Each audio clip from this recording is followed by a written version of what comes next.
Hello friends, welcome to chemistry nuggets where you can polish your knowledge and clear your doubts. Friends, आज का video है why FeCl3 is Lewis acid. So friends, हमने Lewis acid base पढ़ रखा है और बार बार ये example आता है कि FeCl3 एक लुईस एसिड है।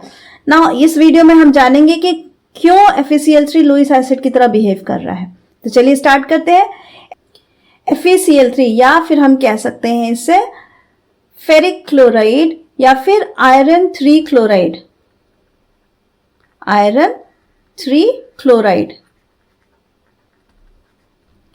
आयरन 3 क्लोराइड मतलब यहां पर मेंशन है आयरन की ऑक्सीडेशन स्टेट क्या है, यहां पर है +3।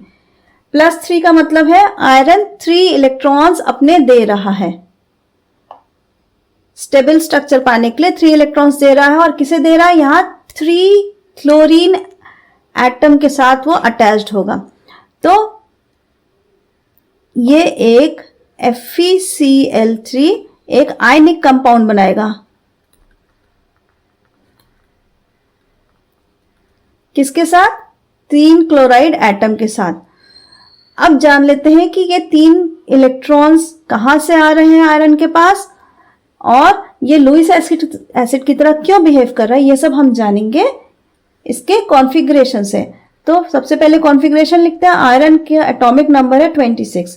इसका कॉन्फ़िगरेशन क्या हो जाएगा? 1s2 2s2 2p6 3s2 3p6 4s2 and 3d6।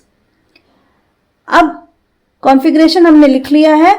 Main role क्या होता है? वैलेंस शेल का होता है, यानी कि लास्ट जो आउटर मोस्ट शेल होती है उसे हम वैलेंस शेल कहते हैं और यही हमारा गेम चेंजर है। तो ड्रॉ कर लेते हैं वैलेंस शेल को।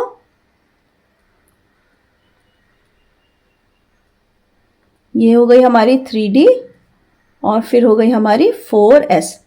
ये हो गई 3d और 4s। ये हमारी वैलेंस शेल है। 3d में हमारे पास 6 इलेक्ट्रॉन्स हैं और 4s में 2 इलेक्ट्रॉन्स हैं।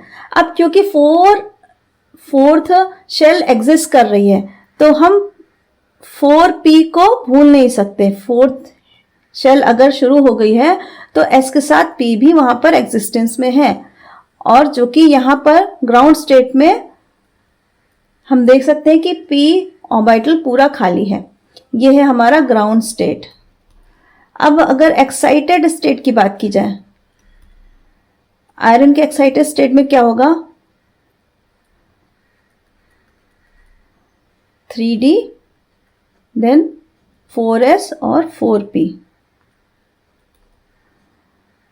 एक्साइटेड स्टेट में d ऑर्बिटल क्या करेगा? अपना एक इलेक्ट्रॉन लूज करेगा, क्योंकि d ऑर्बिटल हमने पढ़ रखा है या कोई भी ऑर्बिटल या तो फुल्ली फिल्ड हो या फिर कंप्लीटली हाफ फिल्ड हो तभी वो स्टेबल होता है। तो कंप्लीटली d के पास टोटल 10 इलेक्ट्रॉन्स हो सकते हैं, या तो 10 के 10 पूरे हो या 5 इलेक्ट्रॉन हो तो d ऑर्बिटल स्टेबल है।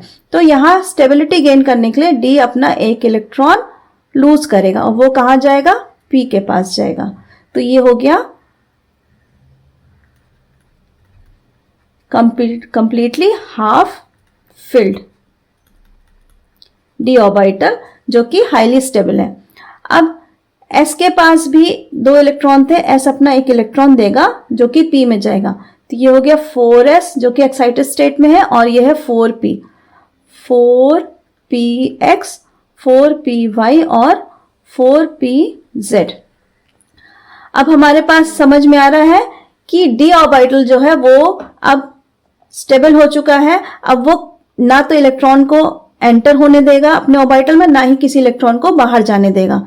इस समय d स्टेबल हो गया। अब बचते हैं 3 इलेक्ट्रॉन जो कि 4s 4px और 4py में। यही 3 इलेक्ट्रॉन जो हैं जो कि आयरन अपने साथ लिए हुए है और इसी से आयरन क्लोराइड बना रहा है। अब हम यहां देख रहे हैं कि 4pz एक है जो कि वेकेंट है,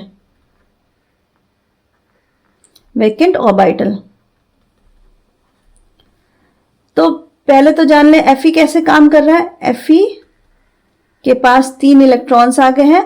अब ये 3 इलेक्ट्रॉन 3 क्लोराइड आयन जो कि डेफिशिएंट है 1 इलेक्ट्रॉन में, वो आयरन के इलेक्ट्रॉन्स को एब्जॉर्ब करेंगे और FeCl3 का आयनिक कंपाउंड बनेगा। देखते हैं कैसे। अब आयनिक कंपाउंड हम कैसे लिखेंगे, 3+ हो गया आयरन के पास और 3 क्लोराइड एटम उससे अटैच्ड हो जाएंगे, जो कि एक एक इलेक्ट्रॉन ले रहे हैं। अब ये तो हो गया स्ट्रक्चर। अब बात करते हैं कि लुईस एसिड क्यों बिहेव कर रहा है। हमने पढ़ा कि वहां पर 4pz ऑर्बिटल है, 4pz है जो कि वेकेंट है, vacant orbital. Now this vacant orbital is capable to take a lone pair of electron. ये vacant orbital एक lone pair इलेक्ट्रॉन को ले सकता है, capable है। Vacant orbital is capable to accept a lone pair of electrons.